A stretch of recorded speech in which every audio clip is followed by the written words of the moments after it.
The Louisiana bayou has a way of keeping its secrets. The air there is heavy not just with heat and insects, but with the kind of silence that remembers. Beneath the moss-draped cypress trees, where the water never stands still and the fog curls like smoke from the underworld, a family once built its world out of blood, promise, and sin. Locals still refuse to say their name aloud, as if speaking it might call them back. The Broussards were never strangers to each other. Their children bore the same eyes, the same crooked smiles, the same unsettling resemblance that made outsiders uneasy. 4 generations, they lived deep in the woods, marrying cousin to cousin, believing that keeping their bloodline unbroken would keep their fortune safe. But fortune soured into deformity. Children were born twisted, bones bent like the roots that strangled their house from below. By the time anyone cared to notice, it was already too late. The family had turned inward, physically, spiritually, and perhaps even supernaturally. When state investigators finally ventured into the swamp after a series of disappearances, all they found were fragments: a cradle floating in black water, a journal written in circles, and a name carved again and again into the floorboards, Lucille. Some say the family vanished after the Great Flood of '58.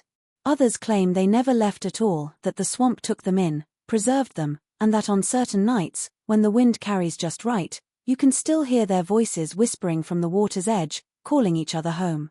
The first sign that something was wrong came when a small group of genealogists arrived in rural Louisiana, drawn by whispers of an unusual concentration of genetic disorders within a single parish. Officially, they were conducting a university-funded study on hereditary mutations in isolated populations, but their true curiosity was older, darker, a fascination with how forgotten families could vanish into the woods and reappear generations later, changed beyond recognition. The locals, descendants of fishermen and swamp farmers, watched them with the silent suspicion reserved for outsiders who asked too many questions. Even the air seemed to thicken around them, heavy with humidity and the faint stench of rot that rose from the bayou whenever the wind shifted. The roads narrowed the deeper they went, turning from asphalt to dirt, from dirt to nothing but winding paths lost between trees that leaned too close together, blotting out the sunlight. The genealogists rented an old hunting cabin near Lake des Allemands as their base, its walls warped from years of rain and silence. At night, the swamp outside hummed with frogs and unseen creatures, their calls merging into a strange, almost human rhythm. On the first morning, one of the team members, a young woman named Caroline, noticed that the locals refused to use the name Broussard when asked about the family they sought. They only said *them*, lowering their voices and glancing toward the trees, as though the forest itself might be listening. An elderly man at the gas station told her not to go past the cypress with 3 knots, because that's where the blood runs thin. She laughed it off, but later, when she tried to mark the location on her map, she realized she couldn't find the road he described. It wasn't on any record, digital or printed. By the 3rd day, their research began to unravel in ways that made no logical sense. Birth certificates were missing, census entries skipped entire generations, and death records abruptly ended in 1958, coinciding with the year the Great Flood swept through the region. Still, the genealogists pressed on, driven by the eerie consistency of the deformities described in the few surviving medical notes: children with twisted spines, faces that mirrored their cousins too perfectly, and eyes that seemed to look inward rather than out. At night, Caroline would hear faint voices outside, as though people were whispering just beyond the tree line. Once, she thought she saw a small figure standing near the edge of the swamp, pale and still, before vanishing into the reeds. The team told themselves it was the fog playing tricks, but deep down, they knew the woods were hiding something that didn't want to be found. They found the abandoned homestead on the 5th day, though none of them remembered deciding to look for it. The cabin revealed itself the way things do in the bayou, slowly, reluctantly, as if emerging from a dream. At first, it was just the hint of a roofline between the trees, then a crooked porch half swallowed by vines, and finally the whole structure, sagging under its own history. The wood was blackened from rot and age, yet parts of it still held the faint scent of smoke and oil, as if someone had left only yesterday. The silence around it was unnatural. No birds called, no insects buzzed, and even the air felt thick with anticipation, as though the swamp was holding its breath. The genealogists approached cautiously, cameras and notebooks in hand, pretending this was another data point, another artifact. But deep down, they felt the unease that comes when the past feels too close to touch. The door creaked open with the slow whine of surrender. Inside, the air was damp and sour, layered with mold, rust, and something else, something metallic, faintly sweet, like old blood. Dust motes hung suspended in the shafts of weak sunlight that filtered through the broken shutters. Every inch of the interior seemed to have been touched by decay, except for the walls. They were covered in drawings, hundreds of them, scrawled in black and reddish-brown. At first, the team thought they were symbols or children's sketches, but as they leaned closer, they saw they were family trees, crude, obsessive maps of lineage looping back on themselves again and again. Names repeated in patterns, circling endlessly: Lucille, Etienne, Marie, Lucille, Etienne, Marie. Some branches connected cousins to cousins, others had no discernible direction at all, only lines linking the same name to itself. Near the fireplace, someone had used something dark and sticky to draw the final tree directly onto the wood, thicker, fresher, and still faintly glistening. Caroline felt a chill that had nothing to do with temperature. When she brushed her flashlight beam over the corner, she found a cradle, its mattress eaten away by moisture, but inside lay a doll with a porcelain face, the eyes scratched out. A note pinned to its dress bore only one phrase: keep the blood clean. The floorboards creaked beneath her as though reacting to her presence. Then, faintly, from somewhere deeper in the house, came a sound, a single, slow knock. She froze, straining to listen, but it didn't come again. The others dismissed it as an animal, but Caroline could tell by the rhythm that it was deliberate. Before leaving, she looked once more at the walls. Among the countless names and circles, one stood out, written larger than the rest, as though demanding attention: Lucille Broussard, born of Broussards, mother to herself. The following morning, the team returned to the parish courthouse to verify the records they had gathered so far. Their plan was to cross-reference the handwritten names from the cabin walls with official archives, birth certificates, marriage records, and death entries stretching back to the late 1800s. The courthouse itself was an aging white building with warped shutters and a leaking roof, the kind of place where time seemed to have stalled. Inside, the clerk, a thin man with sunken eyes, welcomed them with forced politeness but hesitated when he saw the surname on their request forms. "You don't want to dig there," he said quietly, before disappearing into the back room. When he returned, his hands trembled slightly as he handed them a single ledger, its leather cover water-stained and warped. Caroline turned the brittle pages carefully, each one filled with fading ink and uneven handwriting. At first, the records matched perfectly with what they had seen on the cabin walls, confirming that the Broussard family had indeed existed. But somewhere between 1949 and 1959, the entries stopped. Entire generations simply vanished from the ledger. They asked to see the parish's microfilm records, hoping the digital archives might still hold copies, but when the clerk loaded the reel, the screen showed nothing but static. He frowned, tried another reel, more static. Finally, he muttered that the system must be malfunctioning, though Caroline noticed how his eyes darted to the window, avoiding hers. When they visited the county archive later that day, they discovered something stranger. Every official document containing the Broussard name had been flagged as restricted or missing, with no explanation. Even newspaper clippings that once mentioned the family were gone, leaving only blank gaps where text should have been. One librarian, an elderly woman with a thick Cajun accent, whispered that the Broussards had asked to be forgotten long ago, and the parish had obliged. When pressed, she only said, "Some families bury their dead. Others bury their history." That night, back at the cabin, the team checked their digital backups, only to find the scanned copies corrupted. The images that should have shown family trees and old photographs were smeared with static, faces blurred into indistinct shapes. Caroline's laptop screen flickered before freezing entirely, displaying one final image, an unfamiliar face, half hidden by shadow, eyes staring directly at her as if aware of being seen. When she tried to shut it off, the power went out, plunging the cabin into darkness. Outside, the rain had begun to fall, and from somewhere deep in the woods came the sound of water moving through roots, slow and deliberate, like the land itself was erasing the memory of what once lived there. The discovery of the photograph came late one evening while the team was combing through a forgotten trunk they had retrieved from the attic of the abandoned Broussard cabin. The trunk was wrapped in a mildewed quilt, its brass latches corroded and fused by time. When Caroline finally pried it open, the smell of damp paper and decay filled the air, along with something faintly sweet and unpleasant, like spoiled flowers. Inside were brittle newspaper clippings, family letters, a handful of rosary beads, and a stack of black and white photographs bound by a faded red ribbon. Most of the photos were ordinary at first glance, portraits, family gatherings, church picnics, but as the team examined them closer, the faces began to feel wrong. There was a sameness to them, a repetition that unsettled the eye.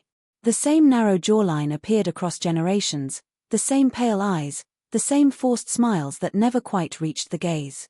It was as though the same handful of faces had been endlessly rearranged, creating the illusion of lineage when there was none. At the bottom of the stack lay the image that stopped Caroline cold.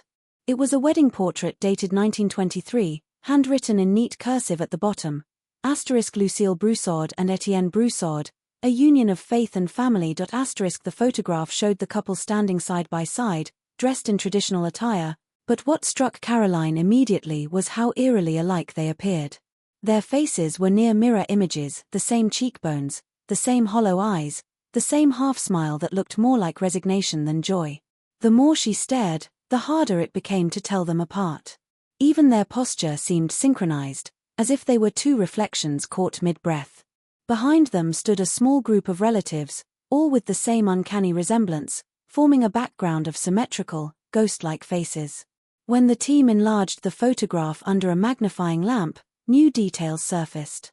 The bride's bouquet wasn't made of flowers but of dried herbs and swamp moss bound by thread, and her wedding ring was a simple band etched with a strange looping symbol that matched the markings they'd seen scrawled across the cabin walls.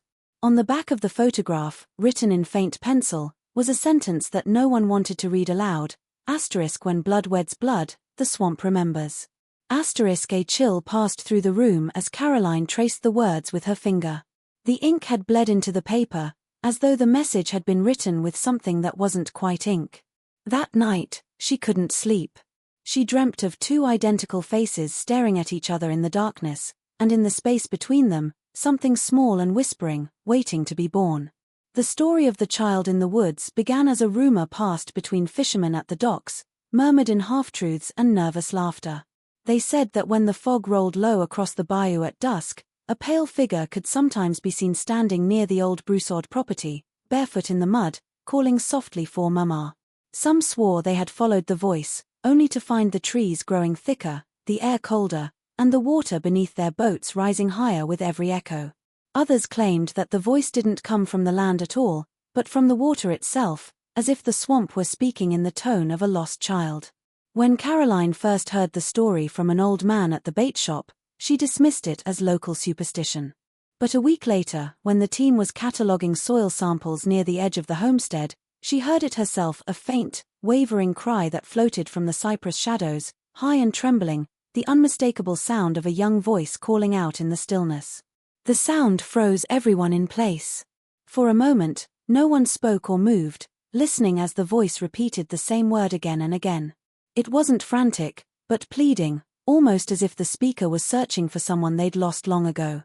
The team's guide, a man who had grown up in the parish, turned pale and whispered that it was the Broussard child. He refused to elaborate, insisting they pack up and leave before dark. Caroline, unable to let it go, returned later alone, guided only by her flashlight and the pull of that fragile voice. The woods seemed alive in a different way at night, each sound magnified, each shadow breathing. When she reached the edge of the swamp, the air grew colder, her light dimming as though the darkness were swallowing it. Then she saw movement near the waterline, a small figure, hunched, pale against the reeds. It stood perfectly still, its head tilted slightly, as if listening for something. Caroline called out, but the child didn't turn. Instead, it took one slow step backward into the shallow water, ripples spreading around its ankles. Her flashlight flickered again, and for an instant, she thought she saw its face. It wasn't deformed in the way she expected, it was too symmetrical, too smooth, the kind of face that looked almost carved, not born. The eyes were milky, unfocused, but aware. When the light failed completely, the figure was gone, and only the sound of small footsteps remained, fading into the swamp.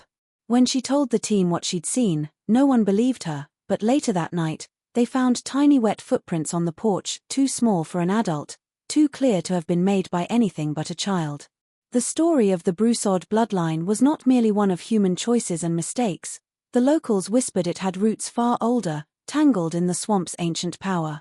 When Caroline and her team began questioning the older residents about the family's past, they were met with silence, tight lips, and eyes that shifted toward the ground.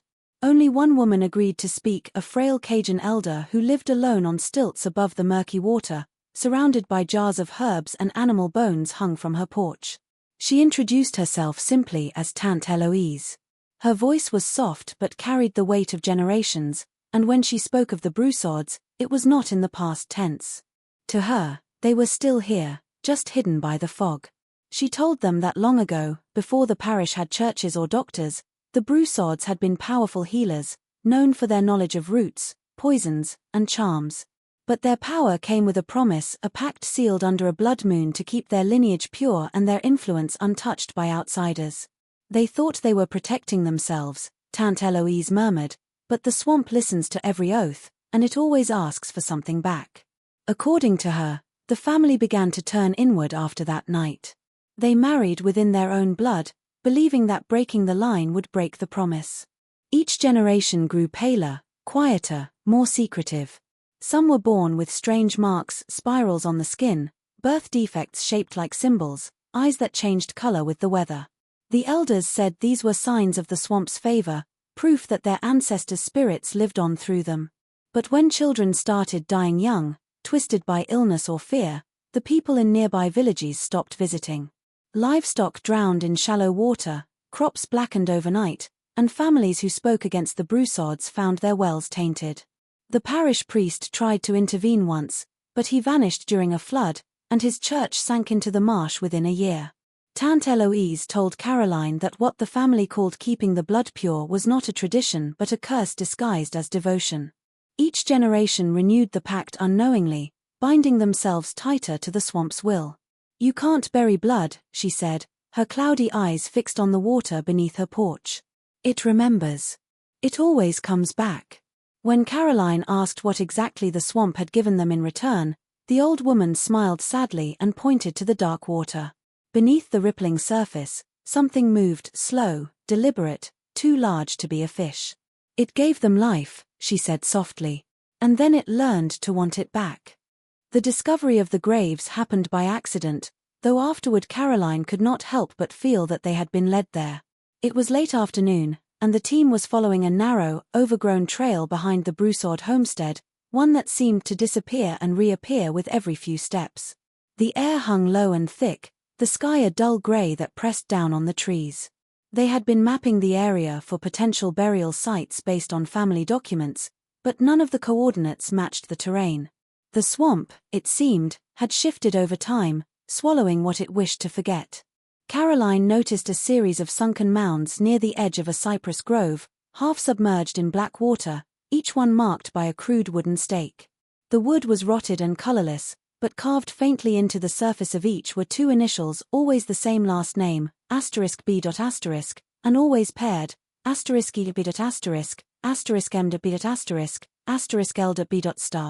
There were no dates, no epitaphs, nothing to distinguish one from another.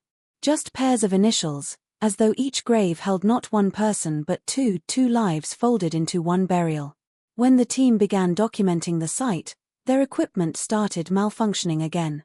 The GPS flickered, cameras froze, and the air around the graves grew oddly still. Even the insects had gone quiet. Caroline knelt to take a closer look at one of the markers and saw something glinting beneath the water's surface.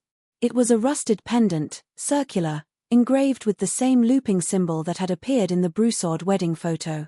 She reached for it, but the ground gave way beneath her, her hand plunging into cold, silty water that smelled of iron. Her fingers brushed against something smooth, bone, not stone, and she drew back sharply. The team unearthed only a small portion of what was buried there before the light began to fade. The The graves were shallow, disturbingly so, and the bones tangled together in ways that defied anatomy. Some skulls bore signs of deformity, elongated, misshapen, fused at the jaw. One of the archaeologists whispered that it looked as if some of the remains had belonged to twins who had never fully separated. But Caroline noticed something else. The bones were arranged in pairs, each resting in an unnatural embrace, one smaller skeleton cradled against another as if the dead had been buried holding themselves. The discovery shook even the most skeptical members of the group. It was as if the earth itself was confessing what the parish records refused to show, that generation after generation, the Broussards had not only married their kin but shared their graves with them, sealing their union in death as they had in life. When the team left the grove, the water around the graves began to ripple though there was no wind, and from somewhere far off came the faint echo of a lullaby carried on the mist. The first time Caroline heard the voices on the tape, she assumed it was interference. They had spent the entire week recording ambient sounds from around the Broussard property, wind through reeds, insects humming, the quiet shifting of water against wood. The team planned to analyze the frequencies later, hoping to detect patterns or vibrations connected to their strange electronic malfunctions. Late one night, as rain tapped against the cabin roof, Caroline stayed awake cataloging the audio files. Everything sounded ordinary until she reached the final recording from the gravesite. The moment she pressed play, the air in the room seemed to change, thickening with static. The sound began low, a faint hum under the hiss of rain, then gradually formed into something rhythmic, a slow, uneven breathing that didn't match the voices of anyone on the team. She turned up the volume, and beneath the static came a soft whimper, almost childlike. Then, faintly, a woman's voice began to hum a tune. The melody was fragile, wavering, the kind of lullaby meant to soothe an infant, but there was no comfort in the sound. Each note seemed to drag, as if being pulled from somewhere far away. Caroline replayed the tape 3 times, each time hearing something new, a faint rustling, a whisper that might have been words, a second voice echoing the first in perfect, unnatural unison. When she analyzed the waveform, she noticed the sound frequencies were layered in such a way that they overlapped precisely, impossible for 2 separate recordings made outdoors. She called the others over to listen, but by then the lullaby had changed.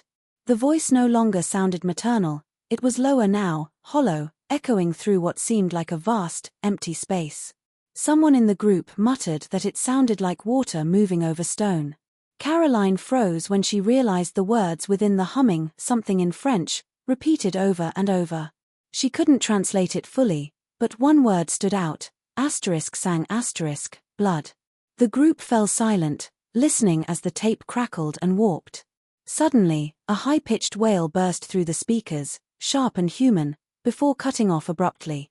The power flickered, plunging the room into darkness. When the lights returned, the tape continued to play, but now it recorded only their own breathing, looping in real time. Caroline stopped it immediately, her heart pounding, but the sound persisted for several seconds after the recorder was unplugged. Later, when she reviewed the footage from that same night, she noticed something none of them remembered seeing. In the reflection of the cabin window behind them, a small pale shape was standing outside, motionless, its head tilted toward the sound, as if it had been listening too. The final descendant was discovered almost by accident, a figure hidden so completely from the world that even the locals refused to speak of them. Caroline and the team had been following up on records of the Broussard family, cross-referencing the few surviving names with modern census data. One lead pointed to a shack at the farthest edge of the swamp, accessible only by a narrow waterway. The structure was barely more than a lean-to, partially collapsed, overgrown with vines and cypress roots that seemed to strangle it from every side. As they approached, Caroline noticed movement, a shadow shifting behind a tattered curtain. The figure inside did not call out or even speak, yet its presence was immediately commanding, as if the very air around it recognized their arrival. The team hesitated, unsettled by the unnatural stillness of the swamp surrounding the shack.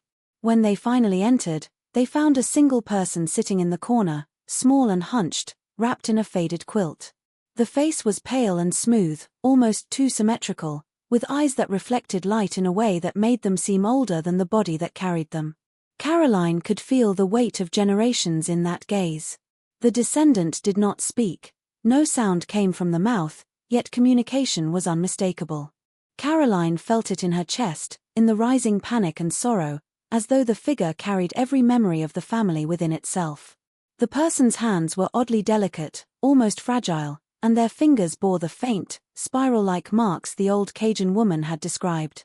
It became apparent that this individual was both the culmination and the prisoner of the family's history, living in silence while absorbing the echoes of decades of isolation, of pacts and deformities, of secrets that could not survive daylight.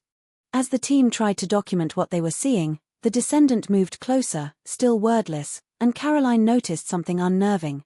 Every step, every subtle motion seemed to resonate with faces she had seen before, in photographs and sketches: Lucille, Etienne, the children from the graves.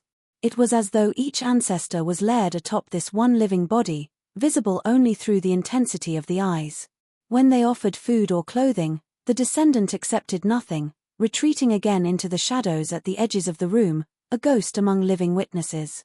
Caroline realized that the swamp had preserved this person, not merely in body but in spirit, as a living testament to generations of secrecy and inbreeding. By the time the sun dipped below the horizon, the team understood that they had found not just a survivor but a living archive of the family's twisted history, one that carried every deformity, every pact, every whispered lullaby of the bayou. And though the descendant could not speak, it made its presence known in ways that were far more haunting than words ever could, as if the past had become tangible and insisted on being recognized before it could finally be buried. The night of the flood came without warning, a sudden storm that turned the bayou into a churning, blackened river. The genealogists had stayed at the cabin longer than they should have, drawn by obsession and the need to document the remnants of the Broussard lineage. Rain began in sheets during the late afternoon, hammering the roof with a relentless rhythm, while wind tore through the cypress trees, bending them nearly to the ground.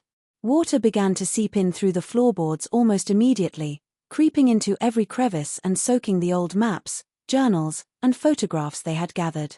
By nightfall, the swamp had risen, swallowing paths and roads, leaving only the tangled trails the team had struggled to follow to reach the homestead. Caroline stood at the edge of the water, flashlight in hand, and watched as the swamp swallowed the shallow graves, the leaning cabin, and the twisted roots that had been so silent for generations. The rain seemed to carry voices, low and overlapping, echoes of children calling for mothers, ancestors whispering warnings, a lullaby from the tape that had haunted them all week. Caroline could see shapes moving beneath the murky surface, forms too human to be fish, too distorted to be entirely human. The flood was more than a natural disaster, it was a reckoning, a release of what the swamp had been holding all those years. From the water emerged fragments of the past, a skeletal hand clutching a rusted pendant, a torn piece of quilt with spiral marks, a broken doll with hollow eyes.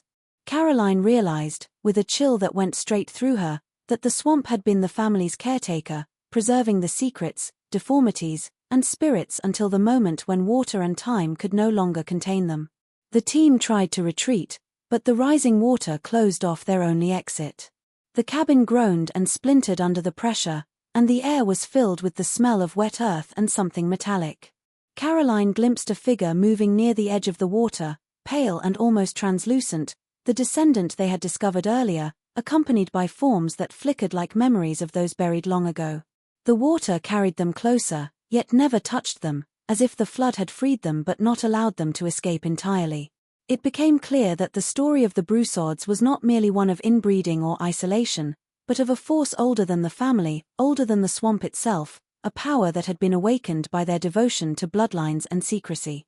By the time the storm subsided, the swamp had returned to its deceptive calm, leaving only scattered remnants of the homestead and graves, the team shaken and silent.